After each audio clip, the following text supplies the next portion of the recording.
Non-spoilers first, the entire arc, okay? Non-spoilers.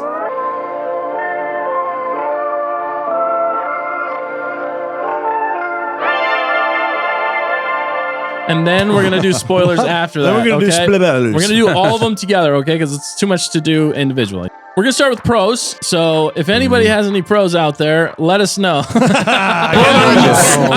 There's a pro right off the bat. And Dan, I think you know which one I'm going to say because it is your number one. Oh, pro. It's my number one. It is the music. It's a fantastic score line. And while it wasn't the most dynamic, because I think there's more to come, it was absolutely on par with the season finale of season 2. It felt like it carried that musical themes over. Pretty much everything I heard was good. It sounded really good. I really liked the piano in there. It was very ominous. Kind of kept you on the edge of your seat in some ways, maybe. At least that's what they were going for. What do you think about the music, Hunter? I know you somewhat like music. Only a little bit. No, the music, I felt the same way. Like the ominous tone is definitely something that they made present throughout the entire 3 episodes. And that's kind of good to see rather than the usual cookie cutter Star Wars stuff we get sometimes. So I'm a big fan of that. I think they're trying to set the tone early, okay? Because we're finally getting into some serious subject matter without having to spoil anything, obviously. The animation style seemed a little bit smoother. I don't know. Like I noticed everything seemed to flow better. I don't know. But I think they picked some of the right shades and tones.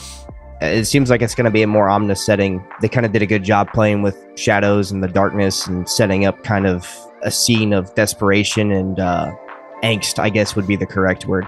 Yeah, that's a great point. Yeah, because everything, it was like a little more dark and gritty, like you were saying there, even with the animation style, the lighting, everything. Yeah, I agree. The tone fit, the look, not quite to me the same level of like the first episode of Bad Batch where it was like polished. Like I don't know how they did that first episode. You guys remember that? Or like the final episodes of the Clone Wars season 7. Exactly. It was like cinema quality. It was like cinema quality, dude. So it was like cinnamon quality. But it did look better. That's a great point. I really like that. Yeah, for sure. Some other pros for me is at least it didn't feel like too much filler, I guess. There was definitely a point to things. Well, yeah, this is the last season. They got to wrap stuff up. I know. Yeah. They're finally getting to the story. The first episode was a little slow, but I don't mind slow if you're going to, do it well. An exposition? And like the music really helps with it, and you're setting up scenes, and that's okay with me. Another pro, a big reveal at the very end, which we all kind of knew. If you watch the first 2 seasons, you're kind of like speculating that the entire time. Right. But then finally at the very end, we get the confirmation of it. There's a lot of Legends material that they're kind of pulling from, but not. So it's unknown territory for me. So I'm still on the fence with different aspects of it. But I like that they at least finally revealed it in the very beginning of the season, even though I feel like they should have revealed it a while ago. Maybe like season 1 or 2 or like something. the end of season 1 would have been somewhere. better for me. All right, let's get to the cons. Non-spoiler cons, baby. Hunter, what'd you think, man? Give me some pointed cons. Well, some people would say it's not a con, but to me, the pace was a little slow, especially in the first episode. Like I get they're trying to build it up, but some stuff felt a little repetitive. I agree with you. The pace was definitely a little slow. Like I said, I can understand it in some ways, but come on, let's get to the meat. We got stuff we got to figure out here. So, cons for me, Omega is still a con in my opinion. I'm just gonna say it. I'm sorry. Okay, Omega does not fully, and I might be proven wrong by the end of the season.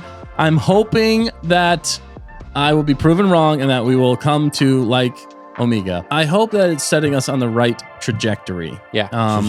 The only thing is it was fairly predictable with things that were going to happen. We predicted multiple things. We predicted multiple things. And they all came true. Mostly all came true. And I really don't like how they're tying it into one of the worst things. Okay, that's a con. That's the con. They tied it into something that it had no right to tie into. And when I realized that, I was angry, actually. I was very annoyed by that. Why? It actually, was a huge con for me. Con! And I'm very upset about it. But bouncing back to a pro, I did like seeing a character that came in in the last episode. That was interesting. We did get some more intrigue into what Hunter and Wrecker had been doing, and I did enjoy that for what it was, as far as maybe some missions they were doing that might have been expanding the universe a little bit there, which I do appreciate if they can handle it well. Yes. Pretty much anything. I felt like the second episode overall was the strongest for me. No Omega, pretty much. No Omega. And that felt more Bad Batch in a lot of ways. It still wasn't quite peak Bad Batch, you know. It's not the peak. Crosshair is really the peak Bad Batch when he's doing like his dark and gritty thing. Yeah, for sure. Yeah. But there's still a lot of questions that need to be answered. Anyway, I think our biggest cons for this, non-spoilers, I think would be probably the pacing was a little slow for the third season of the Bad Batch. We didn't actually get that much of the Bad Batch. Another con for me. How they tied it to something else made me angry. Yes, very much. Omega is still not quite there as far as likable goes, and she might be getting better, but I don't really know. All right, rate it for us. 2.5 out of 5. 2.5 out of 5. Hot takes, baby. 2.75. Ooh. Just be different. Bumping it The up. curve. Yeah, I'm going to say a conservative 3. Dan's going to say a conservative 3. A conservative. So we're moving up the charts. All right, fact checker. What about you? What are you rating this? I would do 4 out of 5. I liked it. I'm going to go with Dan on this one. I'm just going to rate it straight down the, well, it's not the middle, but I'm going to give it a 3. You know, it could have been better, but, you know, it could have been way worse too. Yeah. So it was exactly what I would expect it to be. Just to be different, I'm going to go 3.25. Oh, I'm going to go slightly positive. Right. Price is Right. I think you've been missing Star Wars, and I think it was refreshing for you to see some Star Wars on the little screen. Yeah. I don't think he meant that at all. No, that's fair, man. You know, and that's the thing. We're giving our opinions of the show, and if you have different opinions, we welcome them. And if you really enjoyed it, we are glad that you really enjoyed it. We are not here to take that opinion down. We are just expressing our opinions and what we feel here. So we're excited, and that's the fun thing. We can have a dialogue about it here. We can talk about the greatness of the show. Maybe we missed some stuff. Maybe we are predisposed to not enjoy it. So maybe there's some bias there. Who knows? But we did sit through all of the first and second season. I thought we judged them very honestly, at least as honest as possible. Because when it was great, and we called that out. But when it was not great, we gotta call that out too. That's what we do as Star Wars fans, reviewers. We gotta give our constructive criticism so that hopefully they can continue to make Star Wars better, because that's what we're all about here, making Star Wars better.